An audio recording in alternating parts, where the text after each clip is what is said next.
ഹിന്ദി സാഹിത്യത്തിൽ തിളങ്ങി നിന്ന എഴുത്തുകാരിയാണ് മൃദുല ഗർഗ്. മൃദുല ഗർഗിന്റെ ഒരു സ്ത്രീപക്ഷ കൃതിയാണ് ഹരി ബിന്ദി. ഹരി ബിന്ദി എന്ന വാക്കിന്റെ അർത്ഥം പച്ച പൊട്ട്. ഡൽഹിക്ക് പോയപ്പോൾ ഒരു ദിനം മുഴുവൻ സ്വന്തം ഇഷ്ടത്തിനനുസരിച്ച് സർവ്വസ്വാതന്ത്രയായി ജീവിക്കുന്ന സന്ദർഭമാണ് ഇതിലെ പ്രതിപാദ്യം. അതിരാവിലെ എഴുന്നേൽക്കേണ്ട, ആഹാരം അനൗപചാരികമായി കഴിക്കുക, സ്റ്റേറ്റസ് നോക്കാതെ നടക്കുക, മനസ്സ് നിറഞ്ഞു ചിരിക്കുക, അങ്ങനെയൊക്കെ ചെയ്യുന്ന ഒരു സാധാരണ ഭർത്തൃമതിയുടെ ഭർത്തൃമതിയായ ഒരു സ്ത്രീയുടെ ഒരു പകൽ ഭർത്താവിന്റെ ചൊൽപ്പടിയിലല്ലാതെ സർവ്വസ്വാതന്ത്രയായി കഴിയുന്ന ഒരു സാഹചര്യമാണ് പ്രതിപാദിക്കുന്നത്. തൻ്റെ ഇഷ്ടത്തിനനുസരിച്ച് എഴുന്നേൽക്കുകയും തൻ്റെ ഇഷ്ടത്തിനനുസരിച്ച് സിനിമ കാണുകയും ആഹാരം കഴിക്കുകയും തിരിച്ച് വീട്ടിലെത്തുകയും ചെയ്യുമ്പോൾ ഉടുത്ത ഉടയാടയും അണിഞ്ഞ പച്ചത്തിലകവും അതിൻ്റെ വൈരുദ്ധ്യാത്മകതയിലെ സൗന്ദര്യം പറയുന്ന പുരുഷൻ, അതാണ് ഇതിലെ മുഖ്യ പ്രതിപാദ്യം. ഭർത്താവിന്റെ നിയന്ത്രണങ്ങളിൽ നിന്നും സ്വന്തം സൗന്ദര്യാനുഭൂതി അംഗീകരിക്കപ്പെടുന്ന പുരുഷൻ, അതാണ് അവളുടെ സ്വത്വത്തെ അവൾ തന്നെ കണ്ടെത്തുന്ന ആ പകൽ. ഈ കൃതിയിൽ നായികയുടെ പേര് പറയുന്നില്ല. നായികയുടെ ഭർത്താവിന്റെ പേരാണ് രാജൻ. രാജൻ ഡൽഹിയിലേക്ക് പോയി. അവൾ തന്റെ വാച്ചിന്റെ ടിക് ടിക് ശബ്ദം കേട്ടുണരുന്നു. ആ ശബ്ദം രാജന് ഇഷ്ടമല്ലായിരുന്നു. അവൾക്കാണെങ്കിലോ വാച്ച് കെട്ടി ഉറങ്ങുന്ന ശീലമാണുള്ളത്. രാവിലെ ഉണർന്ന് ഭക്ഷണമുണ്ടാക്കുന്ന കടമയാണ്. പക്ഷെ ഇന്നതില്ല. അവൾ ഒന്നുകൂടി കിടന്നുറങ്ങി. എഴുന്നേറ്റപ്പോൾ 8:30 രാജൻ 8 മണിക്ക് ഓഫീസിൽ പോകുമായിരുന്നു. രാജനില്ലാത്തത് കൊണ്ട് ഒരു ധൃതിയുമില്ല. നീല ചുരിദാർ ധരിച്ചു കഴിഞ്ഞ് നീലപ്പൊട്ടിന് പകരം എന്തോ കാരണത്താൽ പച്ചപ്പൊട്ട് തൊടുന്നു.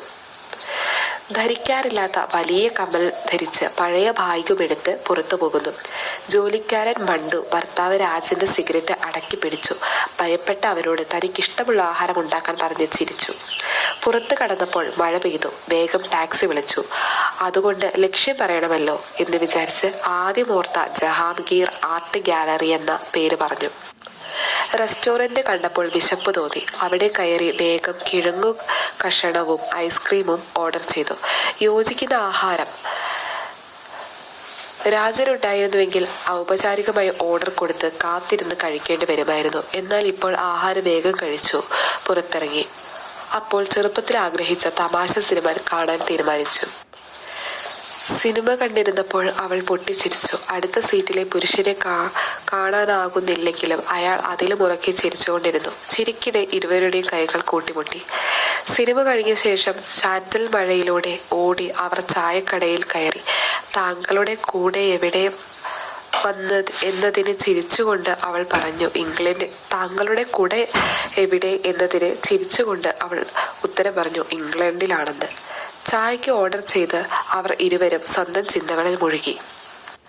ഇവിടെ പറയുന്നയാള് സിനിമാ തിയേറ്ററിൽ വെച്ച് കണ്ട ഒരു അപരിചിതനായ പുരുഷനെയാണ് കേട്ടോ. ഒരാത്മീയ ബന്ധം ഇരുവരും അനുഭവിച്ചു. മഴയുടെയും കപ്പൽ യാത്രയുടെയും സൗന്ദര്യത്തെ പറ്റി അവർ പറഞ്ഞു. താൻ ഒത്തിരി യാത്ര ചെയ്തിട്ടുണ്ടെന്ന് അയാൾ പറഞ്ഞു. ഏറ്റവും സുന്ദരമായ സ്ഥലം ഏതെന്നതിന് ഇപ്പോൾ എവിടെയാണെന്നോ അയാൾ പറഞ്ഞു. തലകുലുക്കി സമ്മതിച്ചു. അത് മനസ്സിലായോ എന്ന് അനുമാനിക്കാനായില്ല. കാപ്പി കുടിക്കാൻ അവൾ ക്ഷണിച്ചതായതുകൊണ്ട് പണം അവൾ തന്നെ കൊടുത്തു. ടാക്സി വിളിച്ചു. തന്നെ വീട്ടിലിറക്കാമെങ്കിൽ പാതി പണം തരാമെന്ന് അവൾ പറഞ്ഞു. അവൾ വീട്ടിലിറങ്ങിയപ്പോൾ അയാൾ പണം വാങ്ങിയില്ല. കാരണം ഇന്നത്തെ ദിനം വളരെ ധന്യമാണെന്ന് അയാൾ പറഞ്ഞു. കാരണം ഇന്നുവരെ പച്ചത്തിലകമണിഞ്ഞ ആരെയും അയാൾ കണ്ടിട്ടില്ല. അയാൾ കാറിൽ യാത്രയായി കണ്ണിൽ നിന്നും മറഞ്ഞു. അപ്പം ഈ ഒരു കഥയിലെന്ന് പറഞ്ഞിട്ടുണ്ടെങ്കിൽ ഒരു ചങ്ങലയിൽ നിന്നും വിമോചിതയായ ഒരു ഭർത്തൃമതിയായ സ്ത്രീ തൻ്റെ ഇഷ്ടത്തിനനുസരിച്ച് ഒരു ദിവസം നടക്കുന്നു. അപ്പം വൈരുദ്ധ്യം അവളുടെ അവൾ നീല ചുരിദാർ അണിഞ്ഞ ശേഷം പച്ച പൊട്ടാണ് തൊടുന്നത്. അപ്പോൾ വൈരുദ്ധ്യമായിരുന്ന ഒരു സൗന്ദര്യം അവൾ അതിൽ ആനന്ദം കണ്ടെത്തുന്നു. അപ്പോൾ അവൾ പരിചയപ്പെട്ട ഒരു പുരുഷനാണെങ്കിലും അതേ സൗന്ദര്യത്തിൽ